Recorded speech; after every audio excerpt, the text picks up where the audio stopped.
I let him go first because, you know, the wife always has the last say, right? In our household, anyway. My only exclamation at this point is how overwhelmed I am to see so many people here, and yes, I have notes because I forget everything. And the support and love shown by everyone. I feel like I am in a dream and waiting for someone to pinch me, and then this will be but a dream. But I do know that tonight is real, and without the many hands that helped, it would not have been possible.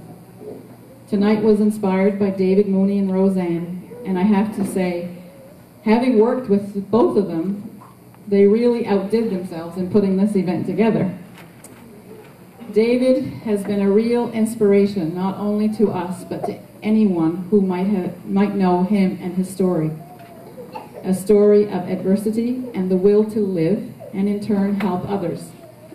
I look at David and Kathleen and admire them from the bottom of my heart as they help our communities grow stronger and make our world a better place to live. Roseanne is always a willing participant when it comes to helping others also, and she has one of the biggest hearts I know. She is always there and is a shining example of bringing out the best in people. I can say that I truly admire her and her strengths. My pal Lainey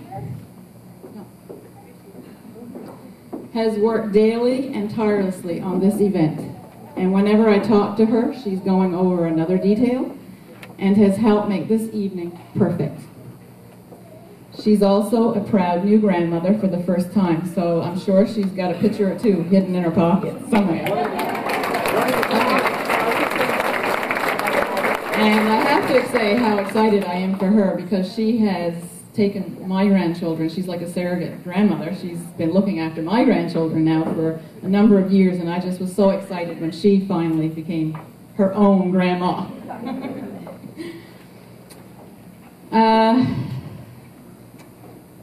I wish that I could thank everyone personally that has helped and to say a personal word of kindness to each of them.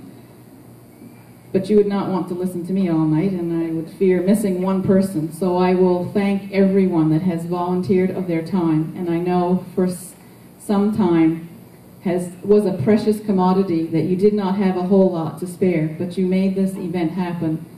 And I do not know how Mike and I will ever be able to thank you enough.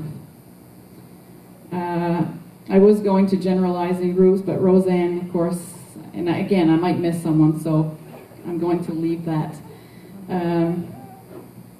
But I have to say thank you to our pal Dave for being the MC tonight, and I know he wanted to be here, so that was, yeah.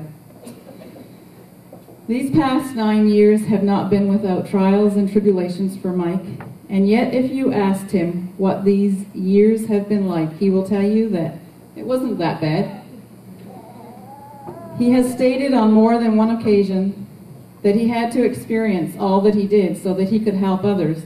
And when anyone did talk to him about their cancer, he could say, yes, I had that, and it will get better. It was just another hump in the road, he would tell them. There was always a message of hope from Mike, and I know that message has gone around the globe more than once. Speaking of around the globe, I could not go without mentioning our friends who all wish that they could be here tonight.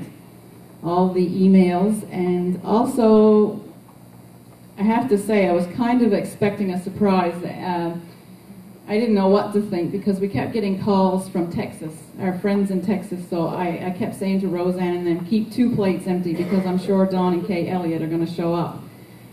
They did tell us that something was coming by UPS, but it didn't come, so I still, until this afternoon, said they're going to be here tonight. But they're not, but their heart is here. This has not been an easy journey for his mum, Alin, watching her only child and baby boy go through these trials. Her prayers, along with my mum's prayers, I am sure have paved a road to heaven and back. Thank you. I look back at these last 9 years, and I can tell you that the most difficult time in all of this was telling the children that their dad and their stepdad had cancer. and each time there was a relapse, it would get harder to tell them the news. But they have been so supportive, and it is their love that has carried us through. When we started this journey, there was one grandchild, and today there are 8 healthy grandchildren that now know their grandpere and papa. Janet will always be Daddy's little girl in pride and joy. And Jeff is a loyal and caring son who seems to be following in his father's footsteps and his ability to break a target on the trap and skeet field. 20 years ago, Mike had 2 more girls added to his family with Jolene and Julie. One of his first statements to them was, "I will never try to take the place of your dad, but I'll always be there if you need me." Mike has taken great pride in all of the children and is a great dad. I have to say how grateful I am that Jolene lives in Halifax, because I've had to often move in, and I'm sure Aaron, her husband, wishes that at times the granny suite was a few blocks away instead of in the attic. Julie, although thousands of miles away, is ever present with her thoughts and calls, and we're missing her husband tonight, Chris, who couldn't be here because he's home working. The grandchildren have not always seen grandpere and papa at his best, but I think they will always be able to keep a memory of playing ball or building something with papa, going for a walk, camping, enjoying time together. It is not always the big events that build memories. It is the little things that are done with love. As most of you know, these past 9 months have not been so kind to Mike. And again, these are my words, because I am sure that he wouldn't say, well, you know, it hasn't been that bad. Thank goodness he has a short memory. Just joking, huh? It has been in these times that family and friends have rallied around us and helped us survive these hardships. Bruce, who has gone fishing tonight and desperately wanted to be here. Clyde, Eddie, Carl. Guy, Olin, Christopher, Gubby and Evelyn for looking after Aline after her operation. The Muse cousins, Marcel, Robert, Sylvester, and June. To Karen and Bea for your visits and thoughtfulness.